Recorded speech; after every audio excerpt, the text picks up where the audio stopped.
kasih, Lul, teman-teman sekalian. Recording Alhamdulillah, in progress. ya, alhamdulillah kita bisa ketemu lagi di sini ya.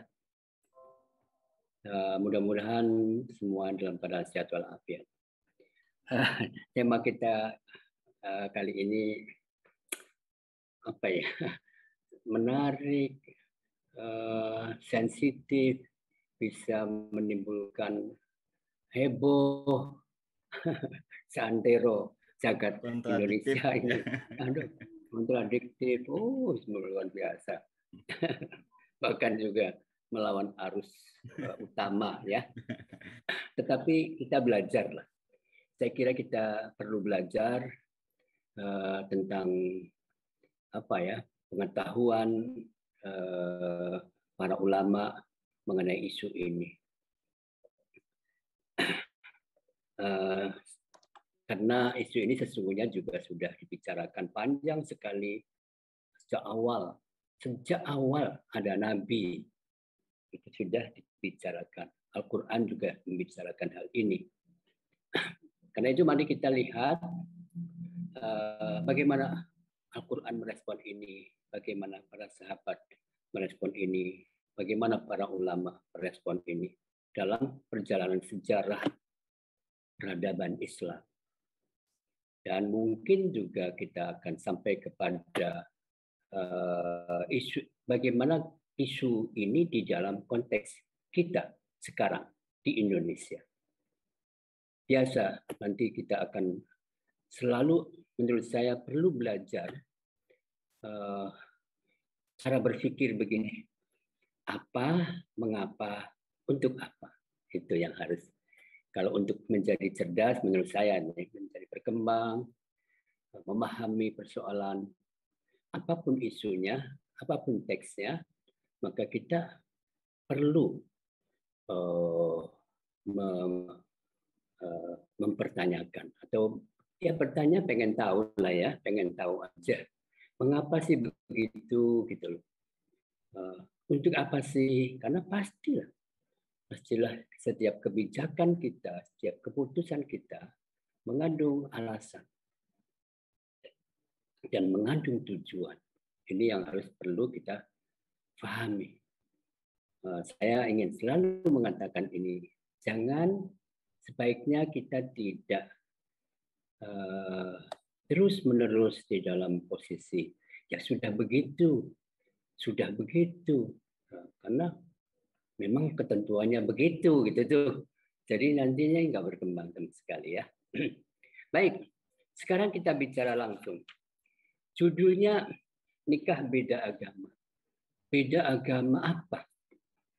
Agama itu yang mana? Jadi banyak sekali. Jadi tidak mudah. Ngomongnya sih memang gampang. Tetapi ketika ditanya, agama yang mana? Agama yang mana? Gitu ya. Karena kita melihat bahwa banyak sekali agama yang kita sebut sebagai agama. Gitu ya. Apalagi kemudian juga kalau kita melihat pada seperti agama, yaitu keyakinan-keyakinan, penghayatan, atau apa deh yang namanya kepercayaan juga sama. Nah, seperti kita ketahui di Indonesia banyak sekali kepercayaan, puluhan ya.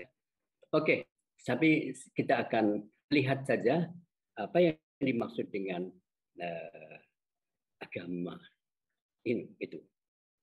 Saya mengambil paling tidak standarnya memang kitab Al-Fiqhul Islami wa Adillatuhu, tetapi juga jauh sebelum itu juga ada kitab namanya Kitabul Fiqhi ala Madhahibil Arba'ah karangan Al-Jaziri ya. Iya. Kalau teman-teman berkesempatan dan itu sangat baik mengambil kitabnya, kemudian mari kita baca bersama-sama. Kalau dari kitab Al-Fiqhul Islami wa Adillatuhu karya Al-Ustaz Dr. Wahbah Az-Zuhaili, cetakan terbaru dari Fikr itu 2004 ya. Bahkan yang sudah direvisi dikit yang keempat, cadangan keempat yang sudah dicetak ulang deh.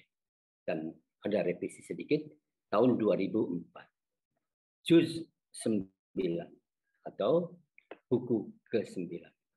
Sedangkan di dalam kitab Kitabul Fiqh ala Madzhabil Arba'ah, kalau Al-Jaziri itu adalah, saya nggak tahu cetakan apa, cetakan Turki nih. Cetakan Turki 1984 ya. 1984 itu juz 4. Juz 4. Halamannya kalau halaman buku atau kitab Fiqhul Islami wa Adillatuhu itu juz 9 itu adalah 6.000 halaman 6.651. 6.651. Terus ya, kalau di Kitabul Fiqh ala Madzhabil Arba'ah juz 4 Kitabun Nikah, ini sebetulnya muhtawiyat juz Rabi' itu adalah satu kitab besar ini tentang nikah. Kalau bicara tentang nikah beda agama ada pada halaman 75. Silakan ya, nanti saya akan baca juga di sini. Baik. Tetap saja objeknya perempuan. Perempuan sebagai objek. Subjeknya laki-laki. Itu yang ya kan begitu. Dalam tradisi budaya patriarkisme, posisi perempuan adalah objek. Laki-laki adalah subjek. Dan itu ya, perlu ini harus ditahu dulu. Karena itu di sini al-mar'atu allati la tadinu bidin samawi. Jadi kalau kita ringkas saja, orang menyebut ada agama samawi, ada agama bukan samawi, atau agama ardi, gitu ya. Nah, begini ngomongnya. La yahillu li muslimin, la yahillu lil muslimin az-zawaj bil mar'atil musyrikati awil wathaniyah. Jadi seorang muslim laki-laki maksudnya tidak halal, tidak boleh menikah dengan perempuan musyrikah. Awas ya, ini penting sekali kata musyrikah. Musyrikah. Awil wathaniyah. Wathaniyah itu apa? Wahiyah. Nah ini kayaknya. Apakah yang dimaksud dengan musyrikah? Awil wathaniyah itu bahwa Zuhairi memberikan penjelasan. Wahiyah allati ta'budu ma'allahi ilahan ghairahu. Yaitu perempuan yang menyembah bersama Allah, di samping Allah, Tuhan selain Allah. Ya, jadi musyrikah. Seperti apa? Kal asnam wal awil kawakibi, patung, berhala, gambar. Ada nanti kita akan bicara, ada istilah al-wasan, ada al-asnam, ada ya itu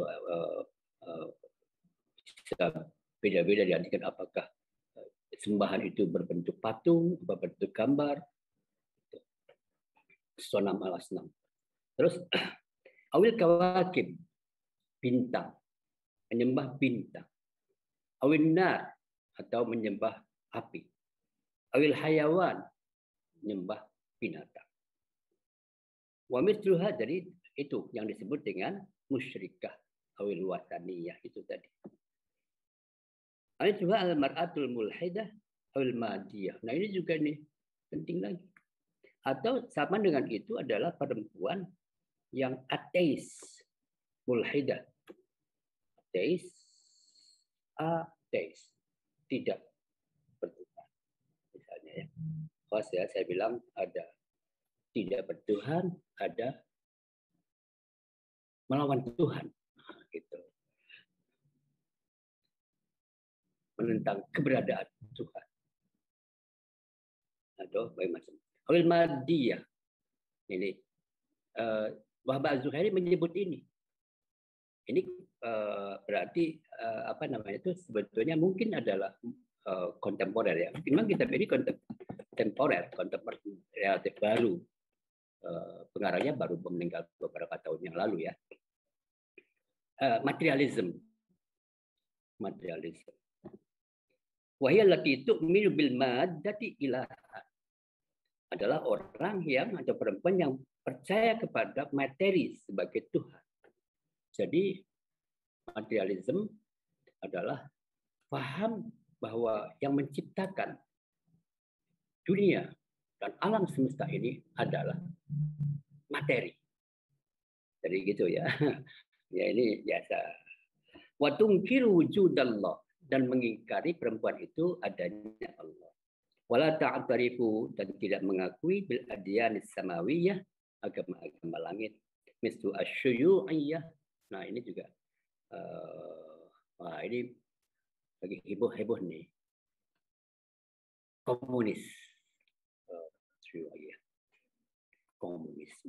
Komunisme. Wal wujudiyah. Nah, ini juga istilah-istilah baru nih. Nah, eksistensialisme. Kira-kira paham nggak nih? Mudah-mudahan paham ya para peserta pengajian ini. Ada terminologi kontemporer yang juga populer di dunia. Saya bisa menyebut ya beberapa tokoh eksistensialisme, Nietzsche atau macam-macam lagi. Wal bahaiyah, waduh ini bahaya juga. Bahaya. Qadiyaniyah lagi, masyaallah. Wal budiyah, udah. Ini pendapat Wahbah Az-Zuhaili. Harus dicatat. Itu menurut pandangan Wahbah Az-Zuhaili, penulis kitab ini. Oke. Di dalam kitab kitab yang satunya lagi Al-Amalil Arba tidak menyebutkan itu. Terminologi baru itu tadi tidak ada. Karena lebih awal. Tetapi di sana adalah menurut saya kitab Az-Zajiri merinci. Katanya di sini orang yang berbeda dengan kaum muslimin, akidah kaum muslimin ada 3 macam. Dari tiga macam. Salah satu anwar. Satu, kelompok yang tidak memiliki kitab samawi. Satu. Yang kedua, la syubhata kitabin, juga tidak mempunyai seperti kita syubhata kita. Nggak tahu apa nih, misalnya wa haula'i hum ubadul awsan, para penyembah berhala. Wahia at-tamasil min hudah, ya bisa berhala itu ada batu yang ditata atau perak atau berlian macam-macamnya. Ada namanya dan di sana di dalam kitab di antara mereka adalah abadatul awsa as-sabiyah, sabian. Oke, catat. Ada namanya orang yang akidah atau kepercayaan yang disebut sabian, sabiin. Al-Quran juga menyebut nih. Innalladzina amanu walladzina hadu wan nasara was-sabiina man amana billah. Tapi ternyata di dalam Al-Quran as-sabiyah ada yang percaya kepada Tuhan loh. Oke, tapi kita terus ada nanti lagi. Yang syubhatu kitabin itu yang seperti punya kitab, seperti lahu syubhatu kitabin, mempunyai semacam kitab. Seperti bahwa al-majus. Majus itu siapa? Majusi itu siapa? Majusi adalah alladzina ya'buduna an-nar, yang menyembah api. Nah, apa makna syubhatu kitab? Atau mirip kitab deh, mirip kitab. seperti kita mirip kitab seperti kita. Itu apa? Itu adalah ada annahu unzila ala nabiyihim kitabun. Ada kitab yang diturunkan kepada Nabi Zoroaster. Ini namanya Zoroaster, Zarathustra. Zarathustra. Ya. Gitu. Faharrabuhu wa qatalu abiyahu. Sebetulnya gitu. Dulunya ada Zarathustra itu mungkin juga dianggap ya, oleh mereka adalah nabi. Nabi berkitab. Tapi kemudian dibunuh, mereka merubah para Allah hadal kitab. Kemudian kitab itu diangkat oleh Allah, tidak ada lagi. Itu namanya syubhat kitab. Para Allah semua itu tidak kata Al-Jaziri ini kalau kita mengambil tapi sama lah. Nanti juga akan sama dengan kitab Wahbah Al-Zuhaili ini cara pandang terhadap semua yang disebutkan tadi itu ya. La tahallu munakahatuhum bittifaqil a'immah al-arba'ah. Tidak halal, tidak boleh menikahi mereka itu. Perempuan tidak boleh menikah dengan mereka. Bahkan laki-laki juga tidak boleh menikahi. Muslim juga tidak boleh menikahi perempuan-perempuan mereka. Nah, sekarang ada yang mungkin lebih tepat sekarang kita bicarakan. Meskipun juga yang pertama itu ada di tengah-tengah kita ya. Di tengah-tengah kita itu ya tadi Bahai misalnya, Qadiani gitu. Qadiani itu apa ya? Mirza Ghulam Ahmad itu. Terus Buddha ada, Hindu ada. Itu kan ada ya di antara kita itu. Tapi ini intinya begini.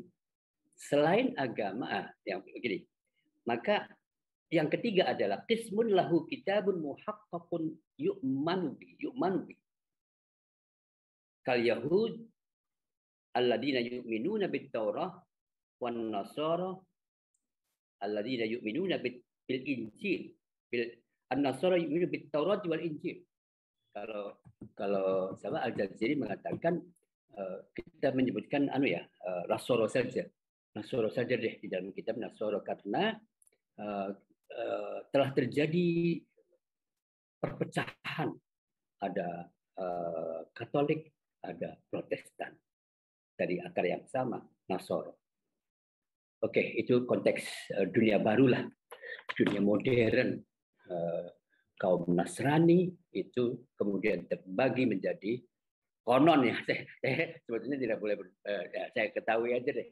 Yang saya ketahui itu ada Nasrani, itu ada Katolik,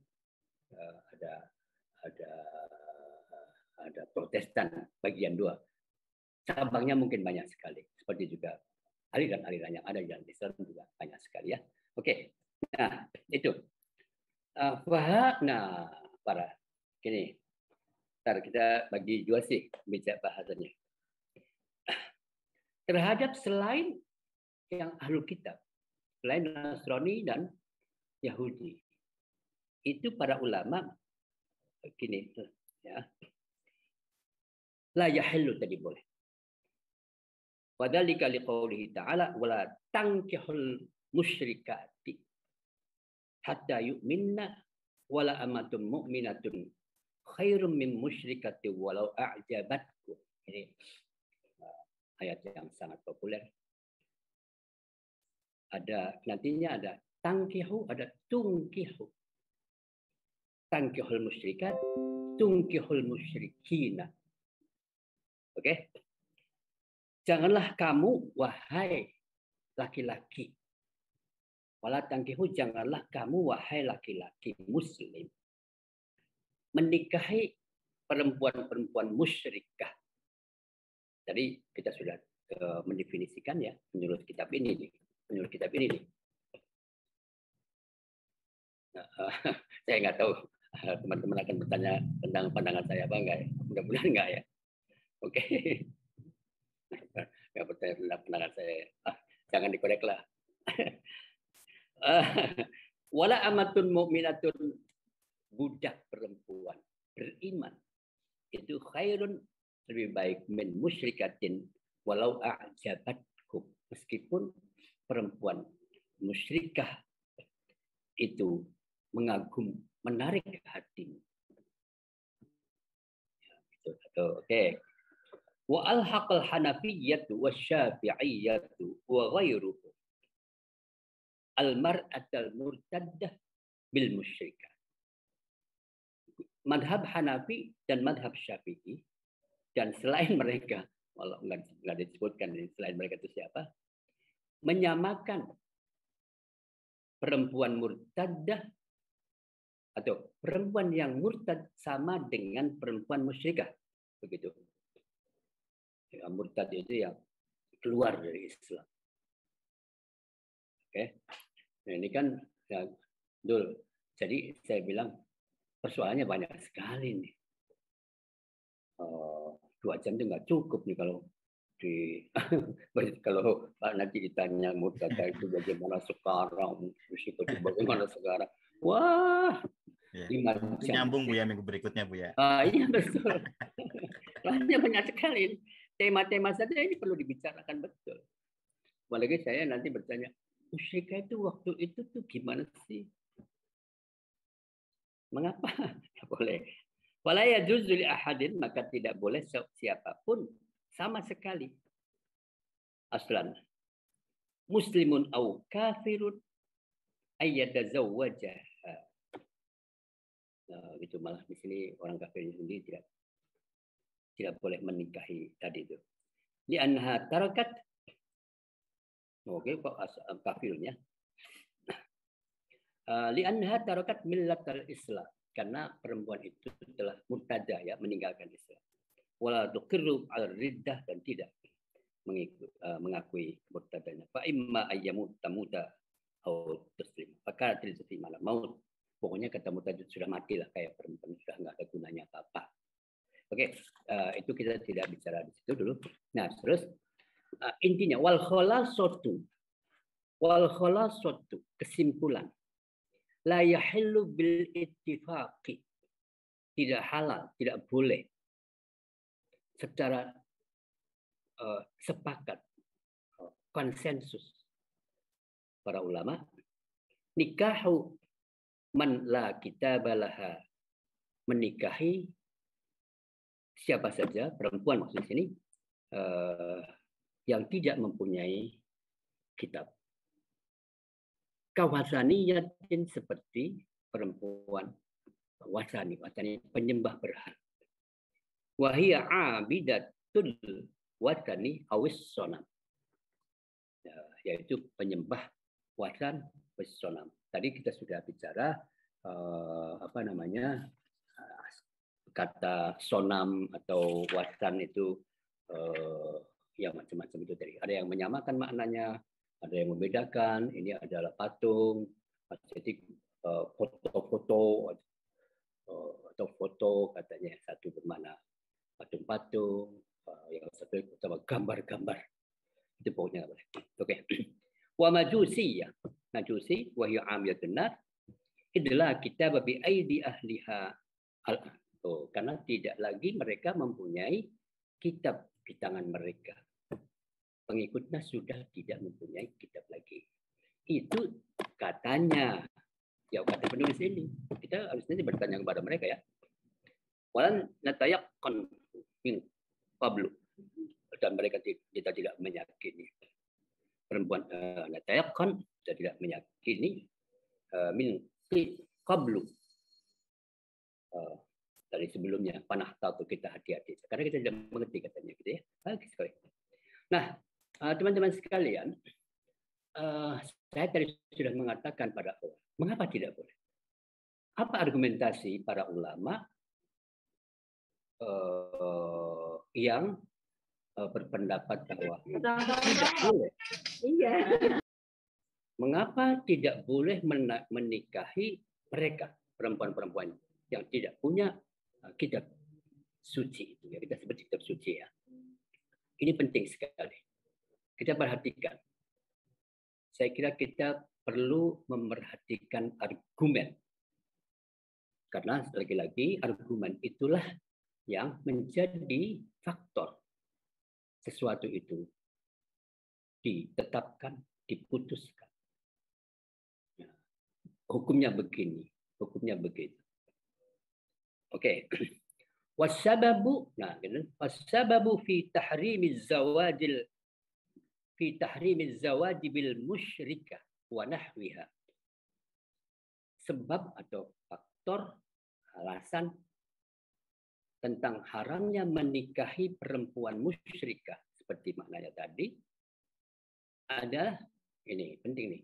Adamu tahaqquqil insijami wal itmi'nani wat ta'awuni bainaz zawjain.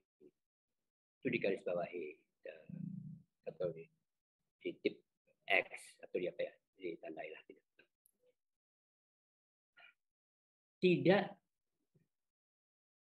Tidak adanya kecocokan, harmonis, dan tidak adanya ketenangan, itmi'nan, dan tidak adanya kerjasama, ta'awun tadi, bainaz zawjaini antara dua suami dan istri itu. Jadi yang satu agama Islam, yang satu agama musyrikah lah, perempuan musyrikah itu, maka menurut penulis ini perkawinan itu tidak akan membahagiakan, perkawinan itu tidak cocok, perkawinan itu kan tidak ada kesesuaian, insijam kesesuaian, harmoni. Nah, gitu ya. Ya direnungkan aja. Jangan berdebat sekarang. Li'anna tabayyuna al-aqidati, karena perbedaan keyakinan. Katanya ya. Yusabbibul qalaqa, akan menyebabkan apa namanya? Ketakutan, kecemasan, kegelisahan, sebagainya. Wal-idtirab, kegoncangan. Wat-tanafur bainaz zawjaini, saling membenci di antara dua itu. Mana ya? Memang begitu ya? Ya begitu aja bahasanya, bahasa sininya. Karena itu, karena tidak ada kecocokan, karena ketenangan, kegoncangan, kekacauan, permusuhan di dalam keluarga itu, di antara suami istri itu, maka fala tastaqimul hayatu zawjiyatu, maka kehidupan suami istri tidak akan istiqamah atau tenanglah. Al-qa'imah ala da'imil mawaddah warahmah wal mahabbah, yang menjadi yang ala didasarkan, tidak ada dasar samaro, apa samawa ya, terserah deh, intinya aja.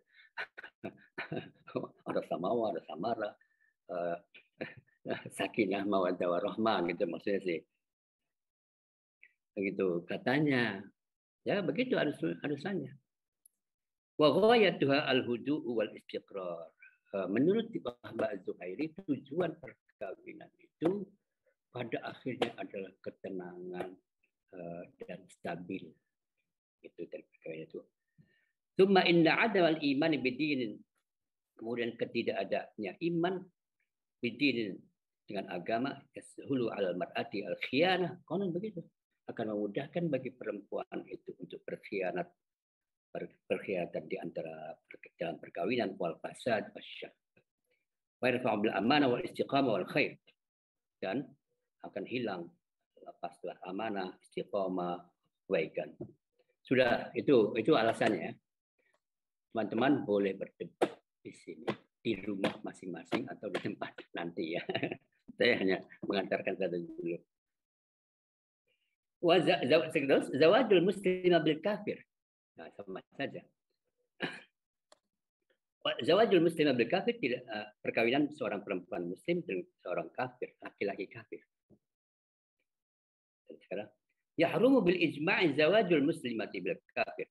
Juga kesepakatan para ulama, haramnya menikahi zawajul muslimah bil kafir, pernikahan seorang perempuan muslim dengan laki-laki kafir.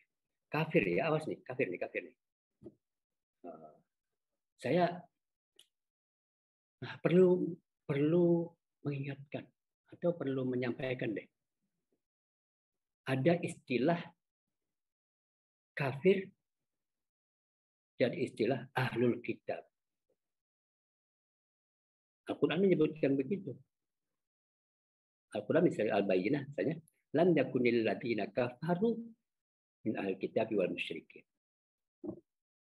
Ada kafir, ada ahlul kitab, al-musyrikin. Jadi kafir itu bisa ahlul kitab katanya, musyrikin begitu. Tapi juga berbeda nanti kenapa harus disebut ahlul kitab disebut begitu kafir, musyrikah. Jadi nanti beda-beda. Nah, makanya itu dalilnya wala tunkihul musyrikin hatta yu'minu. Ini ayat Al-Qur'annya, janganlah kamu wahai laki-laki, wahai para wali, wala tunkihu. Tu. Kalau yang awal dari ta tangkihu. Wala tunkihu, janganlah kamu wahai para wali menikahkan dengan musyrik. Tunkihul menikahkan anak perempuanmu dengan orang-orang musyrik, laki-laki musyrik katanya, hatta yu'minu, sampai mereka beriman. Fa in alimtum min al-falatul terus gitu. Alasan dari Al-Qur'an itu mengatakan ulaika yad'una ilan nar, mereka laki-laki itu, kafir itu akan mengajak perempuan itu ke neraka. Al-Baqarah. Ayyad'una al-mu'minati ila kufri, akan mengajak mereka laki-laki mukmin kafir itu akan mengajak perempuan-perempuan istrinya yang beriman itu kepada kekufuran. Wa du'a ila kufri du'aun ilan nar. Mengajak kekufuran itu berarti mengajak ke neraka. Karena li'annal kufra yujibun nara, karena kekafiran itu akan meniscayakan masuk neraka. Fakana zawajul kafir muslimah sebab da'iyan. Sudah, oke. Aduh. Sudah, itu dulu. Ini kesepakatan. Sekarang kita masuk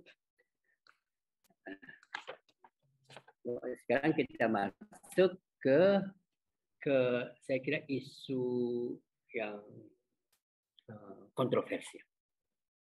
Isu yang kontroversial. Tadi kesepakatanlah orang-orang. Meskipun juga mungkin kita bisa mendiskusikannya atas argumentasi. Tapi jelas sekali ya teman-teman sekalian, kalau kita punya perspektif gender, maka jelas sekali. Artinya kekuasaan laki-laki lah, sehingga perempuan tidak bisa menikah dengan perempuan muslimah gitu pada orang kafir, karena kekuasaannya ada pada laki-laki, suami. Sekarang kita masuk kepada az-zawaju bil kitabiyat. Nah, oke ya, ini aja ya. Meskipun saya bilang tadi itu sudah bisa, sudah sebetulnya bisa didiskusikan. Sekarang perkawinan dengan perempuan-perempuan ahlu kitab. Siapa al-kitabiyah? Perempuan kitabiyah. Hiya allati tu'minu bidinin samawiyyin.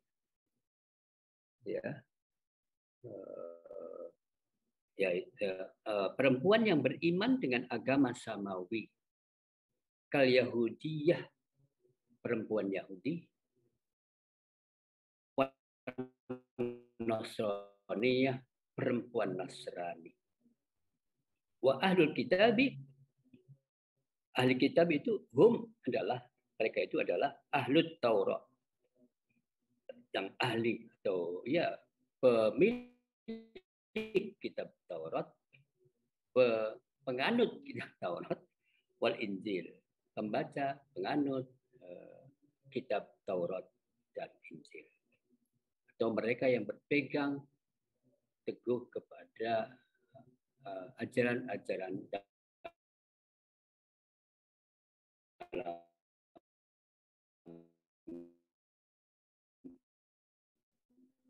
kitab Taurat di kitab Al-Jazir itu beliau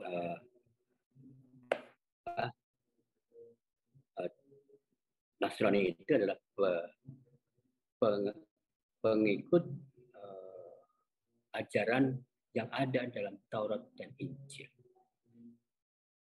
Karena kita tahu kan bahwa Nasrani itu belakangan dari Yahudi yang dibawa oleh Nabi Isa. Yahudi dibawa oleh Nabi Musa. Nasrani dibawa Nabi Isa. Dulu itu disebut dengan Bible. Bible ada perjanjian lama dan perjanjian baru. Itu yang, maaf ya kalau tidak salah nih, saya orang karena nggak paham nih. Jadi gitu ya. Jadi perjanjian lama adalah Taurat, perjanjian baru adalah Injil. Jadi saya hanya memaknai dari apa yang dikatakan oleh Al-Jazir tadi, gitu ya. Pan-Nasara alladzina yu'minuna bit-Taurat wal Injil, itu kan. Oke, sudah. Liqaulihi ta'ala, argumentasinya. Ya, atau kan ada. Liqaulihi ta'ala wa an taqulu innama unzila kitabu ala ta'ifataini min qablina. Jadi hendaklah kamu mengatakan, menyampaikan innama unzila kitabu, bahwa diturunkan sebuah kitab ala ta'ifataini, dua kelompok, yaitu dua kelompok agama lah, Al-An'am. Nah, sekarang kita masuk kepada bagaimana hukumnya menikah dengan perempuan ahlul kitab tadi. Nah, ya, ini menurut saya harus dicermati sekali karena kita telah terjadi perubahan-perubahan pemaknaan atas sebuah terminologi.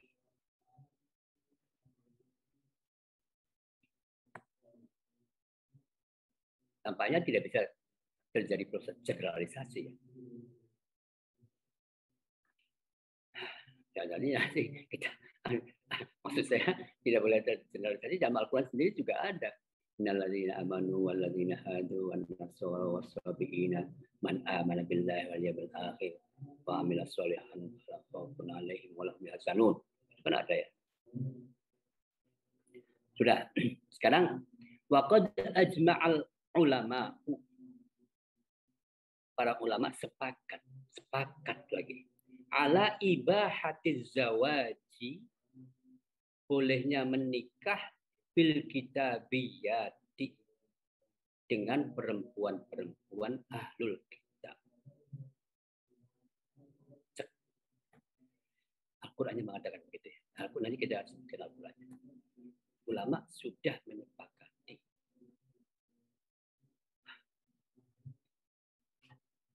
Seorang muslim, laki-laki nih, laki-laki boleh menikahi perempuan-perempuan ahlul kitab. Tadi kita sudah menyatakan ahlul kitab itu Yahudi dan Nasrani. Oke? Apa argumentasinya? Liqaulihi ta'ala al-yawma uhilla lakumut thayyibat. Pada hari ini aku halalkan, bolehkan, lakum bagi kamu at-thayyibat, yang baik-baik. Baik-baik. Biasanya kan begitu. Thayyibat. Thayyib itu kan. Baik-baik. Wa ta'amul ladzina utul kitaba hillul lakum. Makanan mereka yang diberi kitab atau yang mempunyai kitab tadi, halul lakum, halal bagi kamu. Wa ta'amukum halul lahum, dan makanan kamu halal bagi mereka. Terus wal muhsanatu minal mu'minati wal muhsanatu minal ladina utul kitaba min qablikum. Jadi dihalalkan juga perempuan-perempuan yang baik-baik. Al muhsanat, perempuan yang baik-baik. perempuan-perempuan mukmin yang baik-baik, yang menjaga kehormatan dirinya. Wal muhsanatu, dan perempuan-perempuan yang baik-baik dari minal ladina, dari orang-orang yang diberi kitab sebelum kamu. Dari awas deh, sebenarnya Taurat Injil itu maksudnya kitab yang orang yang diberi kitab sebelum kamu ya, orang-orang yang diberi kitab sebenarnya Taurat dan Injil itu, pengikut Taurat dan Injil itu maksudnya. Jadi ya bukan dulu-dulu, tapi mereka yang kitab yang dulu gitu, yang dulu, bukan orang dulu-dulu. Oke, Al-Maidah. Wal murad bil muhsanati, yang dimaksud dengan muhsanat, kata muhsanat bil ayati, dalam ayat ini al-afaif, yang menjaga kehormatan dirinya, yang baik-baiklah, yang berakhlak. Bahasa kita ya, yang bahasa kita orang yang baik-baik itu berakhlakul karimah. Ya gitu. Fayuqsad biha hamlun nasi 'ala tadbil afaif. Mengajak orang untuk mengawini dengan orang-orang yang baik-baik. Kenapa yang baik-baik, yang berakhlakul karimah? Lagi-lagi kita menemukan sebuah argumentasi yang hebat, luar biasa. Lima fihi, karena di dalamnya, dan perkawinan dengan orang yang baik-baik itu, perempuan yang baik-baik itu, yang berakhlakul karimah itu, min tahqiqil wuddi, mewujudkan cinta, wal ulfati, kasih sayang, baina zaujaini, antara suami istri. Intinya di situ tuh. Wa isya'atus sukuni wal itminah, menyebarkan, memunculkan, menyalakan, menyebarkan ketenangan dan ya ketenangan juga. Sudah satu itu. Oke, ini penting. Argumentasi yang kedua. Wali anna sahabata radhiyallahu anhum, karena para sahabat tazawwaju, menikah, mengawini, min ahlil kitab, perempuan ahlul zimmah. Ahlul zimmah ya. Saya harus menjelaskan lagi. Mungkin juga kita lupa, di dalam sistem khilafah, bukan sistem negara bangsa. Sistem khilafah bukan sistem negara bangsa. Sistem khilafah itu sistem kekuasaan yang didasarkan atas agama penguasa. Tempatnya di seluruh dunia. Tidak ada batas geografis. Yang penting rakyat itu agamanya sama dengan agama pemimpin penguasa pemerintahan itu, maka itulah rakyatnya Muslim, dalam hal ini Muslimnya. Sementara selain Muslim itu ada banyak kategori. Ada yang namanya ahlul zimmah, ada namanya musta'man. Ahlul zimmah adalah orang yang mendapatkan jaminan, perlindungan, karena ada perjanjian. Ada lagi ahlul harb, kafir harbi, orang-orang non-muslim yang memusuhi, yang memerangi pemerintahan, kekuasaan pemerintahan. Oke, itu ya. Jadi saya hanya menyampaikan itu aja. Karena itu yang boleh dinikahi oleh seorang muslim adalah perempuan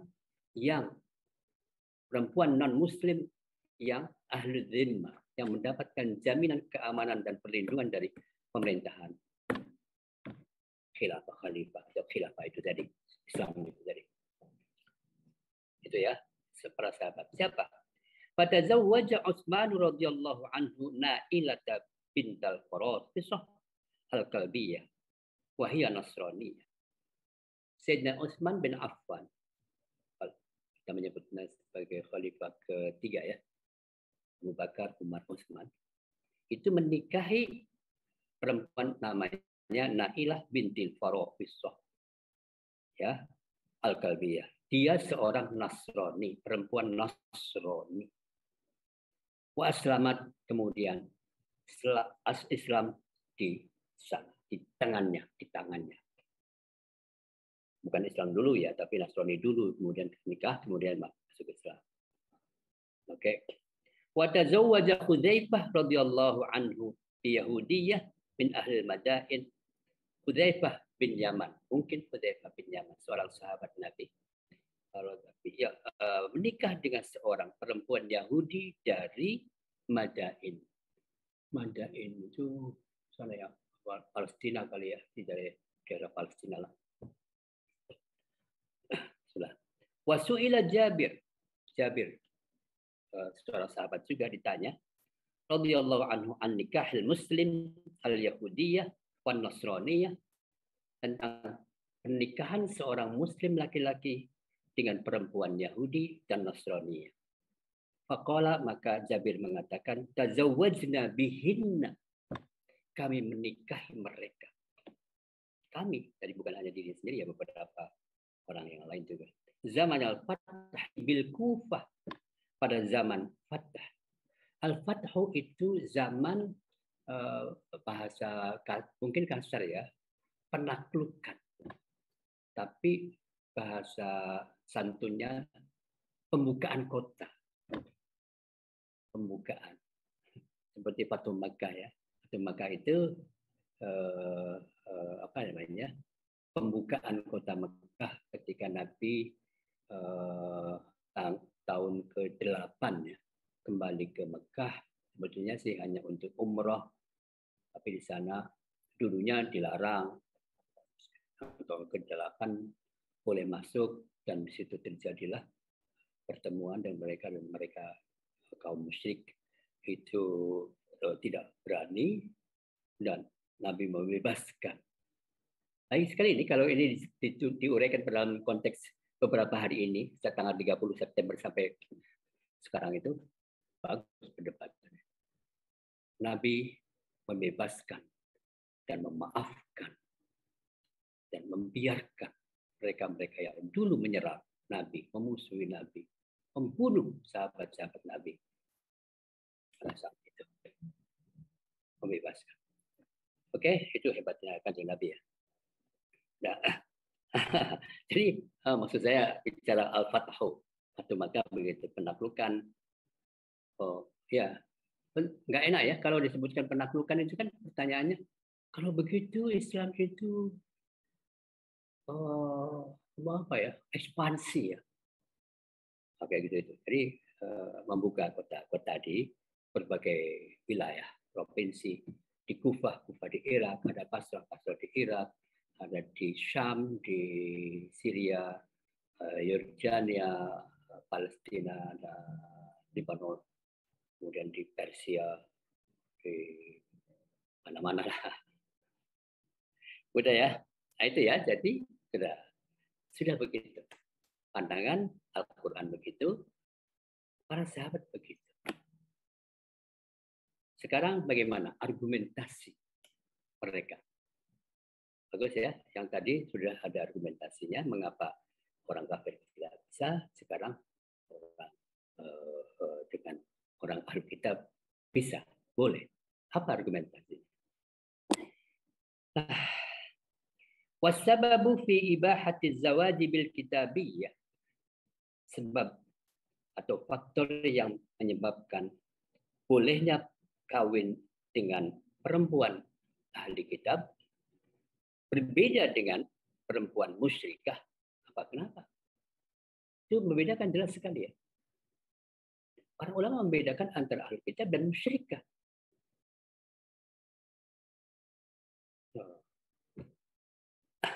Mengapa dibedakan? Yang musyrikah tidak boleh sama sekali. Sekarang yang ahli kitab itu boleh. Dia berbeda dengan musyrikah. Oke, ini ya. Supaya direnungkan saja, saya sih ngomong pelan-pelan juga akan sebagai musyrikah. Alkitab beda. Di mana bedanya ya? Oke, coba begini. Huwa. Sebabnya apa? Annaha taltaqi ma'al muslimi fil imani. Nah, bedanya di sini nih. Bahwa perempuan ahlul kitab itu bertemu, punya kesepakatan, kesamaan dengan laki-laki yang seorang muslim dalam hal iman. Bi ba'dil mabadi'il asasiyah, dengan prinsip-prinsip prinsip-prinsip dasar, prinsip-prinsip dasar. Apakah prinsip-prinsip dasar para ahli kitab itu, pengikut kitab Taurat dan Injil itu dengan Muslim? Apa persamaannya? Minal i'tirafi, yaitu pengakuan tentang adanya Tuhan. Nah ya. Wal iman birrusul, dan percaya kepada utusan-utusan Tuhan. Sama. Wabil yaumil akhiri, dan hari akhir. Ya, hari-hari sesudah kehidupan di dunia ini. Percaya mereka. Sama. Wa ma fihi min hisabin wa iqabin, ya, dan hal-hal yang di situ ada perhitungan amal dan hukum. Nah, ini penting sekali. Fawujudu nawahil iltiqa'i wa jusuri al-ittisali ala hadhil ususi yadmanu tawfir hayatin zawjiyatin mustaqimatin ghaliban. Bagus sekali nih bahasanya ya. Jadi adanya aspek-aspek, sisi-sisi yang pertemuan, kesamaan maksudnya, aspek-aspek kesamaan dan susur istisol, susur atau jembatan pertemuan, adanya jembatan yang mempertemukan di tengah-tengah itu, ala hadhil, atas prinsip-prinsip dasar ini, yadman, bisa menjamin taufir, terpenuhinya hayatin zaujiyatin, kehidupan suami istri, mustaqimatin, yang istiqomah, yang tenang, ghaliban, pada umumnya. Wa yurja islamuha, dan diharapkan Islamnya perempuan istri itu ya. Di annaha tu'minu, karena perempuan itu, istri ahlul kitab itu, tu'minu, iman, bikutubil anbiya, kitab para nabi, wa rusuli, fil jumlah, pada pokoknya gitu deh. Secara umum begitu aja. Jadi ya, banyak sekali nantinya. Sudah. Teman-teman sekalian, oh ya, nanti lagi saya sebetulnya ada sesuatu yang sangat menarik, mungkin kita akan tercengang-cengang, aneh, wah, nanti setelah ini. Wal hikmatu fi annal muslima yatazawwaju bil yahudiyya wan nasraniyya duna hiya al muslima yu'minu bi kulli rusul. Jadi kalau begitu hikmah ya. Tadi sebabnya begitu, sekarang gunanya, manfaatnya apa? Atau keuntungannya apa? Hikmah itu. Hikmah bukan logika. Hikmah itu bijaksanaan. Hasil dari cara berpikir rasional dan mengandung tujuan gitu ya. Karena annal muslima yu'minu bi kulli rusul, bahwa seorang muslim iman dengan semua utusan Allah. Wa bil adyani fi usuliha as-sahihah al-ula, dan agama-agama yang pada dasarnya yang sahih al-awwal. Fala khatara minhu 'ala zaujati, maka tidak ada bahaya bagi perempuan istri fi aqidatiha au masyairiha. Amma ghairul muslim, sedangkan non muslim fala yu'minu bil Islam fayakunu hadza khatarun muhaqqaqun bi hamli zaujati. Jadi lagi-lagi persoalannya di sini relasi kuasa itu. Jadi mengapa? Nanti kita akan bicara kalau laki-laki muslim bisa menikahi perempuan ahli kitab, tapi perempuan laki-laki non muslim tidak boleh menikahi perempuan muslimah. Itu faktor utamanya adalah kekuasaan. Patriarki.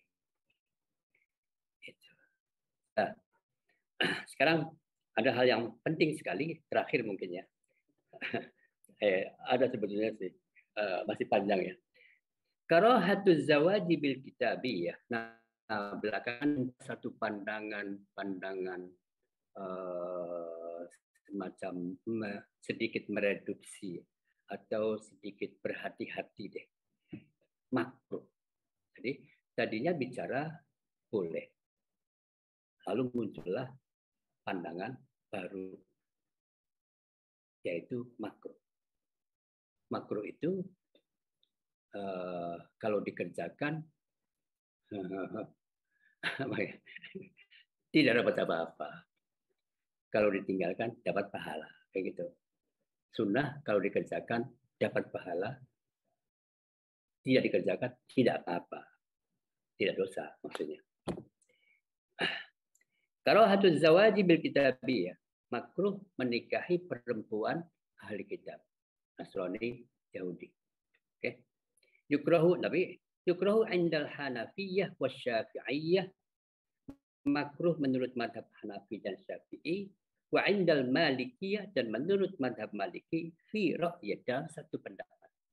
Kelihatannya madhab Maliki ada dua pendapat. Satu pendapat sepakat sama dengan pendapatnya Abu Hanafiyah, madhab Hanafi dan Syafi'iyah, berpendapat yukrahu, makruh. Il muslimi, seorang muslim laki-laki, az-zawaja, menikah, bil kimiyah, perempuan ahli kitab, zimmi, kafir. Oh, sekarang sudah nggak boleh lagi ya, sekarang ya kafir itu harus ingat ya, sudah nggak ada lagi kafir zimmi itu sekarang itu dalam konteks negara bangsa, di mana semua warga negara adalah sama di hadapan hukum, di hadapan negara. Itu maka sebetulnya penyebutan zimmi sudah tidak perlu lagi. Saya mengatakan zimmi itu sekarang adalah orang asing, orang yang dari negara lain gitu, Amerika, Malaysia, Singapura, gitulah pokoknya. Zimmi itu di situ sekarang harus dimaknai. Zimmi itu adalah orang asing yang ada di negara, sebuah negara. Waqala Hanabilah berpendapat zawajuhu biha khilaful aula. Nah, Hanabilah. Syafi'iyah, Hanabilah itu adalah pengikut ya. Ini ada lemari mari Buya beli. Jadi gitu ya. Khilaful aula. Khilaful aula itu artinya tidak utama, tidak menyalahi yang baik lah. Kurang baik. Karena di anna Umar qala alladziina tazawwaju bin nisa'i al-kitab, karena Umar berkata kepada orang yang menikahi perempuan-perempuan al-kitab, talliquhunna, ceraikanlah mereka, fatallaquhunna illa Hudzaifah, mereka menceraikannya kecuali Hudzaifah. Faqala Umar lahu Umar mengatakan lagi, talliqha, qala tashhadu annaha haramun. Hudzaifah mengatakan, jadi Umar menyanjurkan kepada orang-orang sahabatnya yang telah menikah, punya istri Ahlul Kitab itu, agar mereka menceraikan istri Ahlul Kitab itu. Kecuali Hudzaifah. Hudzaifah disuruh juga untuk menceraikan istrinya yang Ahlul Kitab itu. Hudzaifah bertanya kepada Umar, kamu betul-betul menyaksikan bahwa ini haram? Menikah Ahlul Kitab itu haram? Begitu. Apakah berarti menurut kamu, menurut Anda, Sayyidina Umar, menikahi Ahlul Kitab itu haram? Qala, ya, hiya khamratun. Ya, apa ya khamrah itu? Ya bisa menjadi, ya tidak tegas itu. Khamrah ya bisa memabukkan. Walakin ali halalun, halal, tetapi halal. Kalau makana ba'du makana ba'du talaqaha, setelah itu kemudian memang dicerai. Faqilahu ala talaqtaha hina amarata Umar qala karitu ayyar nasu inni rakibtu amran la yanbaghi li. Ya pokoknya sih etikanya lah nggak enak lah. Pokoknya kalau saya nggak ceraikan itu yang nggak enak lah pada orang-orang ini. Kita ngomong semua. Padahal sih boleh. Oke, teman-teman sekalian, saya ingin membacakan satu pandangan mazhab Syafi'i yang menurut saya sangat menarik dan mencengangkan tadi seperti yang saya katakan, mencengangkan. Ini ada di dalam kitab Fiqhul Amal Arba'ah. Ya, sebelum itu mengatakan begini. Ada hal yang mengerti. Ya. Dari sini mengatakan,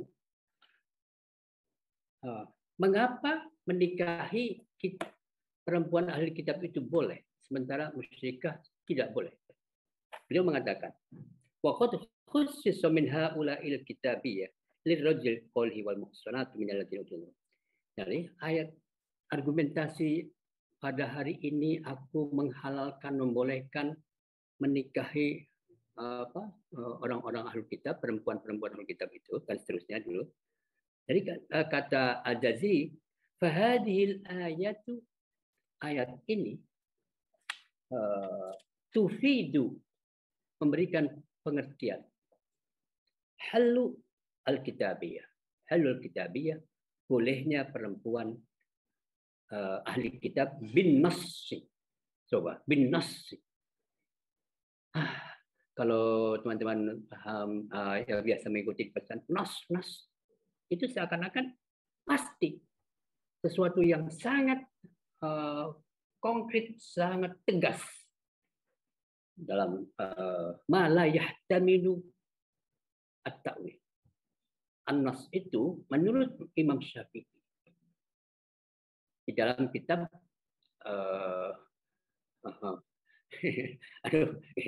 usul fikihnya itu Al-Mustaswa ya. Al-Mustaswa itu mengatakan an-nasu ma la yahtamilu illa ma'nan wahidan atau ma la yahtamilu ta'wil. Karena itu para ulama kemudian mengatakan nas itu qat'i. Gitu. Tegas, jelas. Jadi ini apa namanya itu? Jadi mengatakan begitu. Walau qalat, meskipun perempuan itu mengatakan innal masiha ilahun. Innal masiha ilahun. Isa itu Tuhan. Misalnya begitu. Au tsalitsu tsalatsa, atau salah satu oknum dari 3 oknum, katanya gitu ya.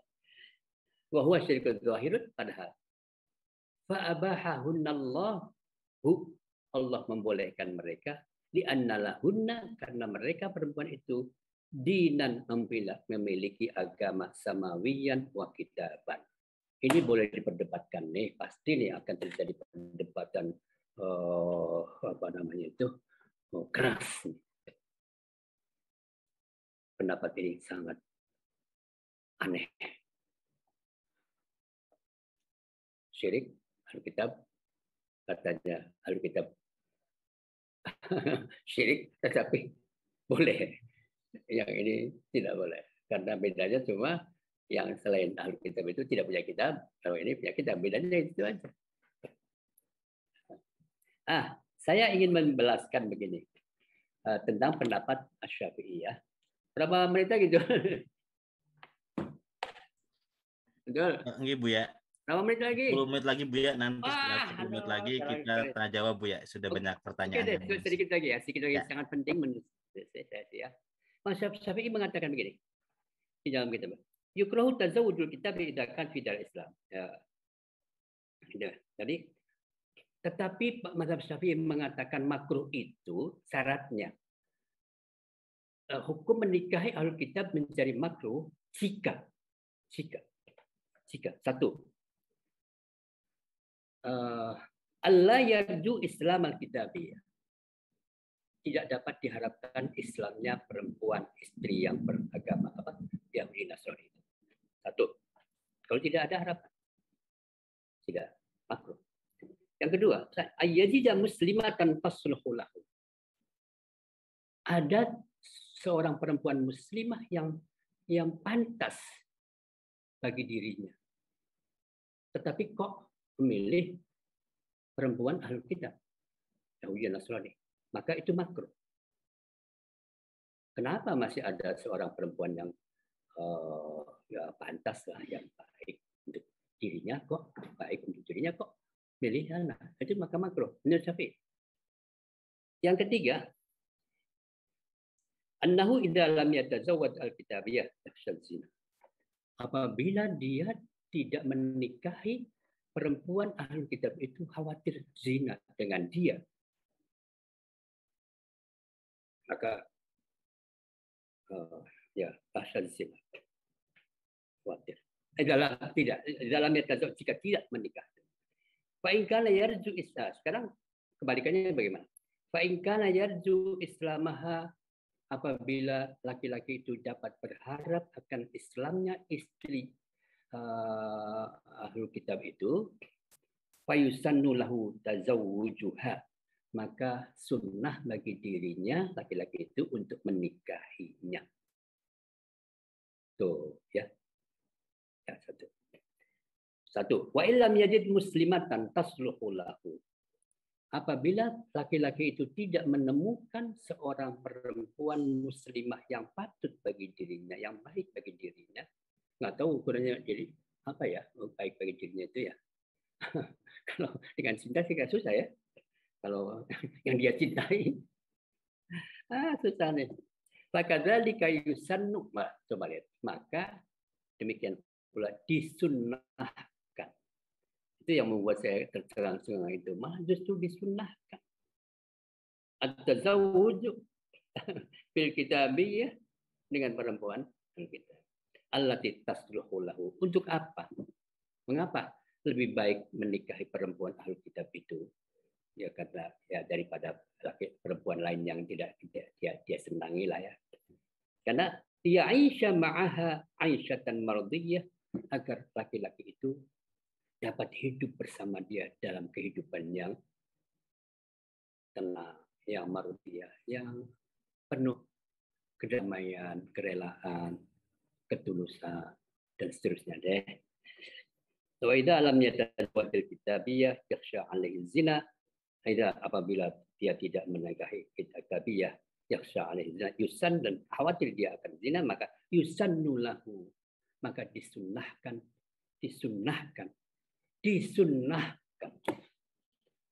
Saya menegaskan terus karena sekarang ini sunnah itu banyak sekali. Nikah sunnati itu. Lahu daf'an lihada, untuk menolak hal ini. Jadi inti dari seluruh persoalan terakhir dari semua pembicaraan ini, tidak usah dilanjutkan minggu depan dulu. Ini gitu. Min hada yattadhihu, kata di sini. Dari sini nampak jelas annal masalah, persoalannya. Apa sih masalahnya? Nggak boleh dan boleh dan tidak boleh. Inti masalahnya dairatun berkisar baina wara al maslahati wal mafsadati, di depan, di belakang. Ada masalah dan mafsadah lah mungkin. Wa idza tarattaba ala zawajiha maslahah kana zatu mamduhan. Jika akibat dari perkawinan itu membawa maslahat, maka perkawinan itu baik, terpuji. Kalau usah maka begitu. Terakhir sekali, Indonesia dengan Undang Perkawinan nomor 174 pasal 2 itu melarang perkawinan beda agama. Begitu. Melawan beda agama. Kalau ingin perkawinan dengan beda agama, silakan di catatan sipil atau keluar negeri. Silakan kawin di sana, terus bawa surat di sini. Itu keputusan Undang-Undang Perkawinan nomor 174 dan katanya fatwa MUI. Begitulah sekedar yang bisa saya sampaikan. Saya membaca saja, ya. Ya, yang penting itu tahu itu. Orang itu karena tidak tahu. Jadi tahu aja dulu. Nanti masalahnya gimana ya sesudah ini deh. Oke deh, silakan. Oke, terima kasih. Assalamualaikum warahmatullahi wabarakatuh. Waalaikumsalam warahmatullahi wabarakatuh. Terima kasih Bu ya. Ini kalau kata Mbak Isma ini berat juga ngaji malam ini ya, bikin mikir katanya. Oke, baik. Terima kasih teman-teman masih hadir bersama Ngaji Buya Husein dengan tema nikah beda agama. Ini ada pertanyaan di Facebook Bro.id dari Mbak Nurovia. Mbak Nurovia, apakah masih gabung? Wah, bos ya. Nggak boleh. Dan tanya. juga Bunyai Luluk ini. Nggak boleh tanya itu orang-orang. Tapi bangga. Oke. Saya kan udah tua saja ya Bu ya. Ini pertanyaan dari Mbak Nyai Luluk dari Malang. Kalau muslimah menikahi laki-laki, kalau muslimah menikahi laki-laki kafir ahli zimah, hukumnya boleh juga tidak. Apa dasar hukumnya? Lalu Mbak Nurovia, nyuwun sewu Pak Yai, saya lama menyimpan pertanyaan ini. Kenapa kata thayyibat umumnya mubadalah? Sedangkan pada muhsonat umumnya tidak. Padahal disebut dari dua pihak sehingga mungkin mubadalah juga padahal disebut dari dua pihak sehingga mungkin mubadalah juga sehingga bermakna. Muhsonat minal mu'minat wal muhsonatu minal zina utul ilma bisa nikah dengan muhson dari kedua belah pihak juga. Dugaan kulo saat turun ayat tersebut hubungan antara kaum kondusif. Sedangkan saat penafsiran sebaliknya. Nah, itu dari Mbak Nurofiah. Lalu di ruang chatroom ada pertanyaan dari Muhammad Rifki. Assalamualaikum. Izin bertanya Min. Ini. Apabila seorang muslim menikahi ahli kitab yang ada harapan menjadi muslimah tetapi belum syahadat, bagaimana akadnya? Assalamualaikum Buya, apakah dewasa ini kafir ahli kitab masih dibilang ada? Nuwun. Lalu berikutnya salam takdim Buya, bismillah dapat berkah malam ini ngajinya Buya, amin. Nah, lalu berikutnya assalamualaikum, ini dari Mas Huda. Assalamualaikum Min, bagaimana menurut pendapat Buya jika menikah itu tidak harus dengan cinta tetapi lebih penting niat lillahi ta'ala kemudian bersama membangun cinta. Semoga pertanyaan saya tersampaikan. Terima kasih. Nah itu Bu ya, pertanyaan-pertanyaan yang ada di chatroom Zoom. Iya, juga belum tentu dengan cinta. Tadi pertanyaan dari Facebook. Mungkin Buya menjawab dulu pertanyaan-pertanyaan ini. Nanti jika teman-teman pengen bertanya langsung, silakan buka resennya saja. Silakan Buya. Ya, makasih ya. Itu sebenarnya sih pura-pura bertanya tuh, sudah tahu tuh, jangan buat tuh, ya, biar ngisi pertanyaan aja. Aduh, repot ya. Ya, tapi secara umum sih saya kira ya saya selalu mengatakan bahwa Al-Quran itu hadir di dalam sebuah ruang kebudayaan. Betul. Dan ya, ruang kebudayaan. Kebudayaannya ya sedang transisi sebetulnya kan, ada peralihan dari sebuah kebudayaan jahiliyah kepada kebudayaan baru yang dibawa oleh Nabi untuk secara bertahap ingin mendamaikan semua manusia dengan latar belakang yang berbeda-beda. Karena cintalah yang harus menjadi dasar dari semua relasi kehidupan itu. Kita bisa berjalan mencari jalan yang berbeda-beda, tetapi tujuan kita sesungguhnya sama. Gitu ya. Jadi, tetapi tradisi-tradisi sangat sulit untuk bisa cepat berubah. Karena itu ada hal-hal yang masih tetap dikesankan ya, maksud saya, diskriminatif gitu ya. Tapi di satu sisi ada kemajuan gitu ya, gitu tuh. Jadi saya kira saya selalu memahami atau selalu mengagumi lah bagaimana cara Nabi melakukan proses transformasi begitu gradual, begitu smooth mengikuti sebuah tradisi, tetapi juga mengubah tradisi itu secara bertahap. Banyak sekali khitab-khitabnya memang khitabnya kepada laki-laki. Dan laki-laki saya bilang bahwa hampir secara keseluruhan adalah teks-teks lahir dalam format patriarkisme. Jadi khitabnya kepada laki-laki lebih banyak. Kecuali baru ada spesifikasi ya baru dibawa jawab tentang perempuan. Atau ya saya kan tulis ada kenapa sih Nabi itu kok nyebutnya laki-laki aja, nggak pernah nyebut perempuan. Terus ya seakan-akan begitu saya nulis di sini itu. Siapa itu ya protes itu. Iya ya, tapi begitu langsung keluar masuk ke dalam Masjid Nabawi, pidato di situ. Ini istrinya yang protes tadi mendengarkan aja, mau dengar apa Nabi ngomong, Nabi Muhammad suami saya ini pidato nih apa? Terus baru innal muslimina wal muslimat wal mu'minina wal mu'minat wal qanitina wal qanita wal shadiqina was shadiqat mutasaddiq was dan seterusnya. Wal hafidina furujahum wal hafizat wa dzakirina Allah katsiran wa dzakirat a'adallahu lahum maghfiratan wa ajran. Aduh, keren banget gitu. Gitu ya. Jadi ternyata dikritik. Betul-betul nih, kita harus berani mengkritik ya. Mbak Nur Rofia tadi mengkritik semua betul ya. Ya, itulah yang dapat saya jawab ya. Jadi lagi-lagi kalau kita mau meneliti secara lebih detail lagi, tentu akan banyak sekali ya faktor-faktor penelitian kita atas kata itu sendiri apa. Bahkan satu kata mungkin saja berbeda untuk sebuah konteks yang lain dan sebagainya. Now, al-muhsanat.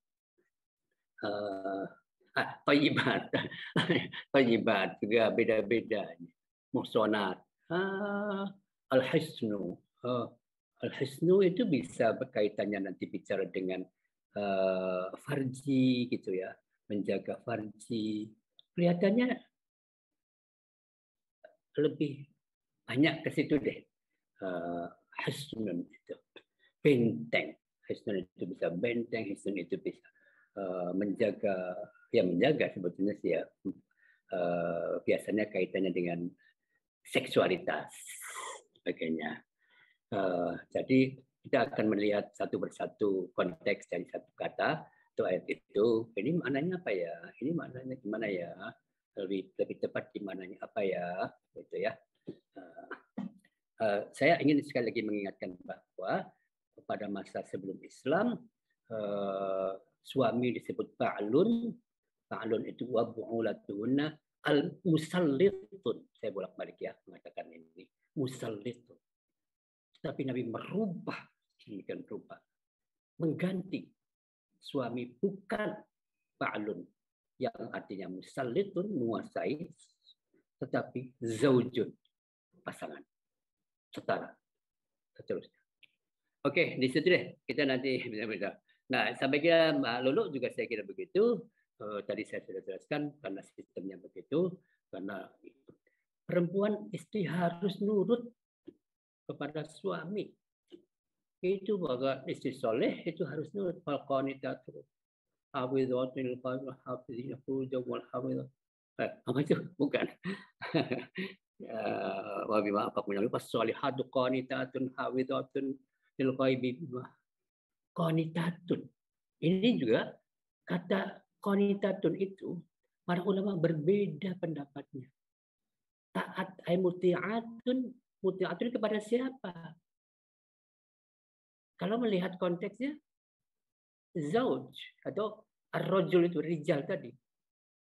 Fasolihatu qanitatun, perempuan-perempuan yang saleh adalah yang taat kepada pemimpinnya, yaitu suaminya.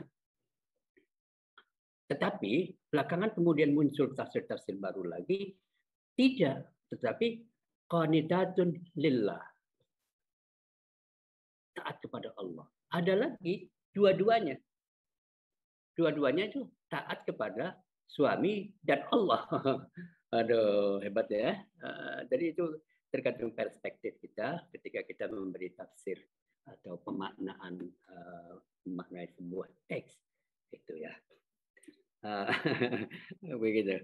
Ya, apa tadi yang kita di apa itu ya? Ahlul kitab ada. Ya tetap aja Al-Quran menggunakan ahlul kitab, bahasanya itu luar biasa kan. Ahlul kitab itu membedakan karena mereka mempunyai kitab diturunkan dan itu banyak sekali. Biasanya kita akan terjadi itu kan terjadi perubahan-perubahan, tahrif. Kapan terjadi tahrif itu? No, biasa argumentasinya tahrif. Itu kapan tahrif itu? Apa itu pertemuan dunia, saya lupa itu, abad kedua Masehi itu terjadi.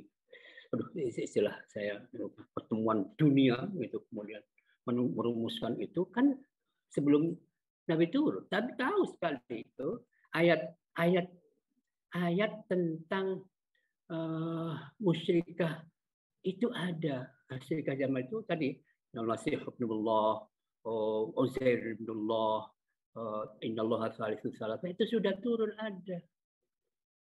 Jadi tetapi ayat itu masih turun. Dan para ulama mengatakan bukan mansuh. Ada yang kalau tidak setuju maka itu kan sudah dinasa katanya gitu, karena tidak setuju dengan karena dianggap bertentangan. Jadi penafsiran itu saya kira ada konteks. Kalau dalam konteks saya, kenapa ya yang bangsanya Buddha, Zoroastrian, apa itu enggak ya, enggak boleh, kenapa ya? Gitu. Musyrik waktu dikatakan innallahu rasul, kenapa la tangkal musyrikati hatta yu'min, itu apa? Juga di dalam konteks waktu itu. Penyembah berhala itu kenapa? Apakah hanya karena dia tidak punya kitab? Gitu. Apa sesungguhnya bahwa pada saat itu mereka yang menyembah berhala itu adalah orang-orang yang memusuhi Nabi. Gitu. Yang memerangi. Tetapi sebetulnya musyrik itu di situ aja, tapi kemudian berkembang pemaknaannya menjadi agama-agama yang ada di mana-mana, selama tidak punya kitab disamakan dengan itu dan sebagainya. Nah, ya. Ya udahlah. Begitu ya. Oke. Nah, gitu deh ya. Begitu ya. aja deh. Ada 5 pertanyaan lagi Bu ya, tapi sepertinya pertanyaannya sudah dijawab, tapi saya akan bacakan saja. Dan ini ada yang menarik dari pengalaman dari pasuruan itu menikahi orang muslim, orang non muslim bukan karena cinta tapi karena ekonomi. Tapi saya akan bacakan ini Bu ya. Pertama dari dari Mbak Astituti ya. Bentar, mana ya? Oh. Dari Mbak Astuti. Assalamualaikum Buya, yang dimaksud perempuan ahli kitab ini siapa? Yang kedua tadi Buya disebut muslimah tidak boleh menikahi laki-laki beda agama karena kekhawatiran relasi kuasa. Ya. Kalau laki-lakinya sadar kesetaraan, bagaimana Buya? Oke, lalu berikutnya dari Muhammad siapa ini? Dari Muhammad siapa ini?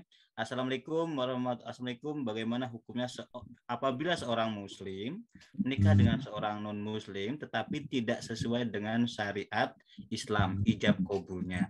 Dalam kata lain, muslimnya seorang laki-laki menikahi perempuan non muslim tetapi non muslimnya belum mengucapkan syahadat. Bagaimana hukumnya apabila keduanya menjadi satu?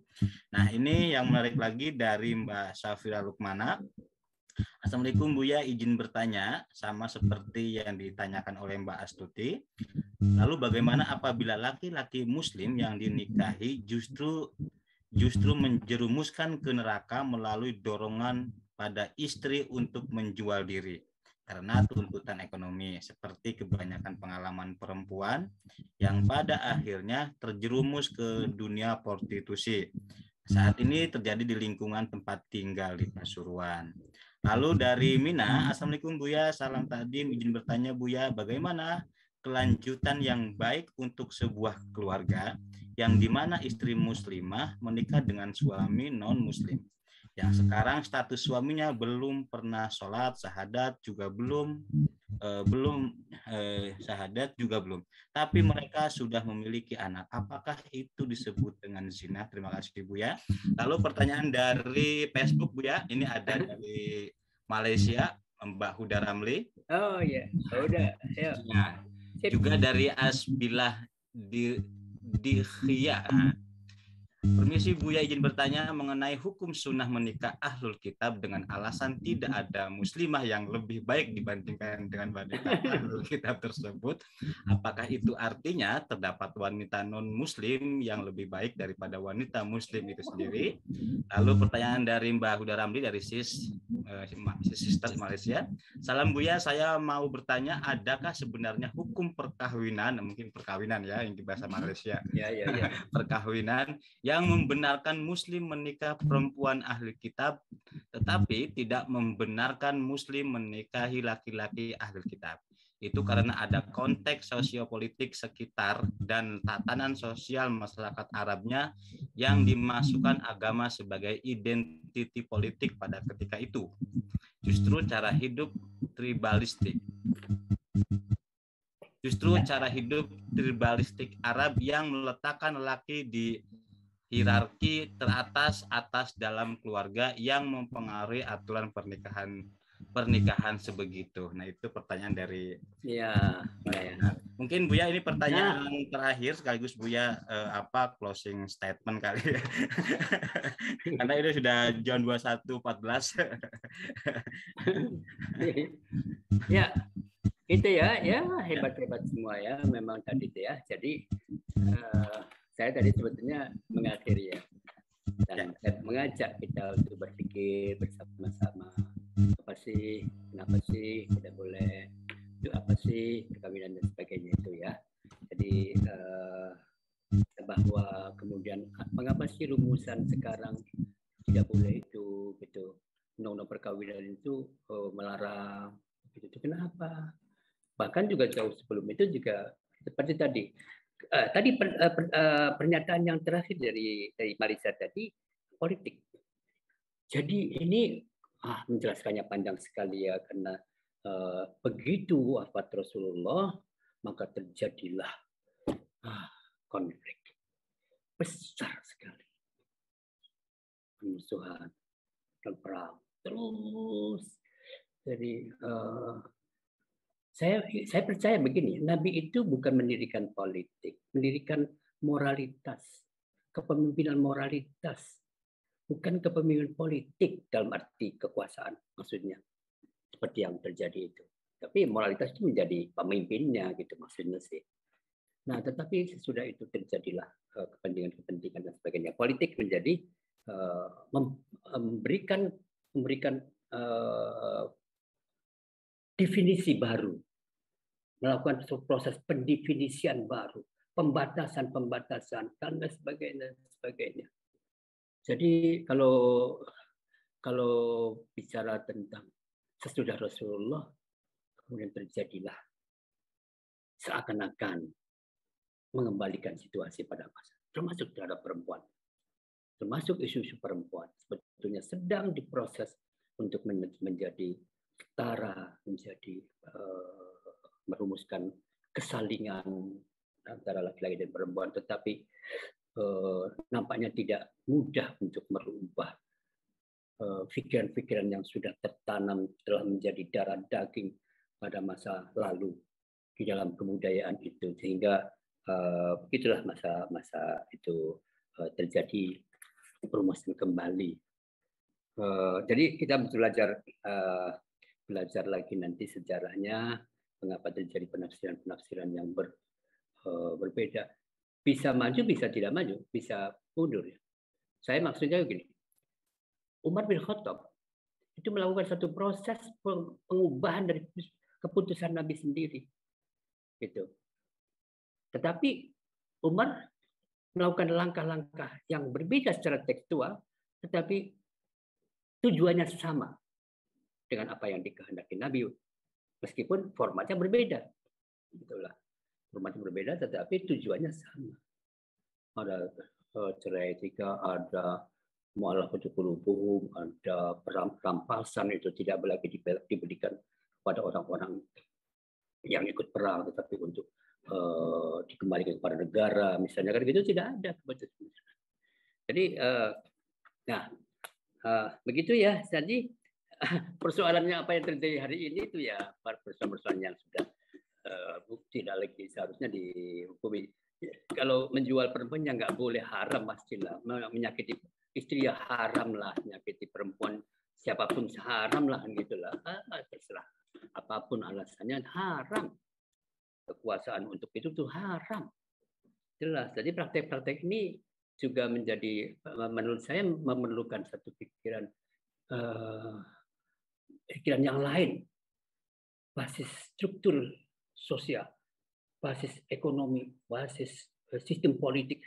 Waduh, banyak sekali hal-hal yang menurut kita perlu dipikirkan kembali, karena ini telah terjadi proses pemunduran kembali, apalagi munculnya gerakan-gerakan kontekstualisme untuk kembali ke masa lalu, tidak ke depan. Ini menjadi berat sekali tugas-tugas kita. Nah, terakhir aja nih, karena sudah malam sekali, saya ngomongnya terlalu banyak ya. Saya selalu ingin mengatakan satu ya, mengikuti Nabi, mengikuti Al-Quran, itu mengikuti cita-citanya. Jadi ke arah cita-cita itulah, ke cita-cita agama itulah seharusnya kita bergerak dengan format yang mungkin saja berbeda dengan format-format yang masa lalu. Dan kenyataan juga seperti itu sebetulnya. Contoh terakhir saja lah, sekarang itu undang-undang perkawinan Indonesia sudah menyatakan bahwa perkawinan hanya sah di depan dengan catatan negaranya masih begitu. Sudah begitu maksudnya. Karena waktu dulu tidak ada. Karena ada kekacauan, penindasan terhadap perempuan yang dibiarkan begitu saja. Tidak ada pertanggungjawaban atas perkawinan itu, ditinggal begitu saja. Perempuan yang menderita, perempuan tidak bisa menggugat kepada siapapun dan sebagainya. Nggak ada. Sekarang sudah ada di dalam undang-undangnya dan sebagainya. Itu maksud saya, bahwa kita bergerak menuju kepada sebuah cita-cita. Format bisa berganti, berubah, dan sebagainya.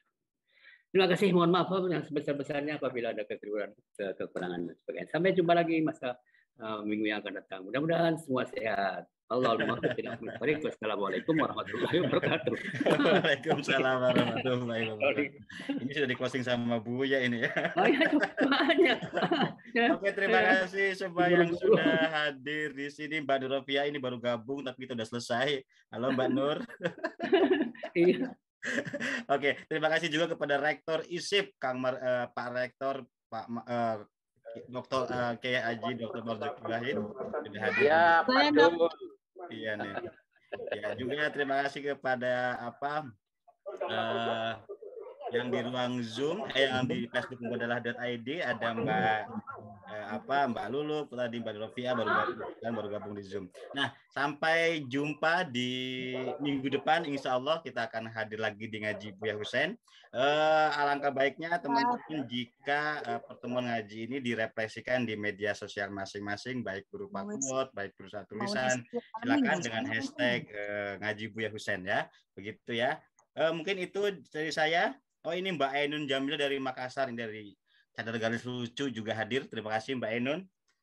Itu saja dari saya. Wallahul muwaffiq ila thoriq. Assalamualaikum warahmatullahi wabarakatuh. Terima kasih semuanya. Recording stopped.